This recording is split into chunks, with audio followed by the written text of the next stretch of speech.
Result लागलाय, mark पण कमी पडल्यात. घरच्यांची एक्सपेक्टेशन होती जास्ती मार्क पडण्याची, सोबतच्या पोरांना जास्ती मार्क पडल्यात. आता नातेवाईकांचे फोन येणार, तुमच्या बाबूला किती टक्के पडले? काय बोलणार? 45, 50.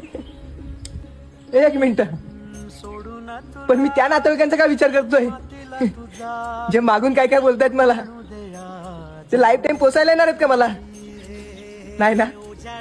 कंट्रोल, पूर्ण लाईफ पडलेली आहे तुझ्याकडे. रडून रडून आहे ना, वेळ नको घालूस. अजून तर कमबॅक करायचं बाकी आहे.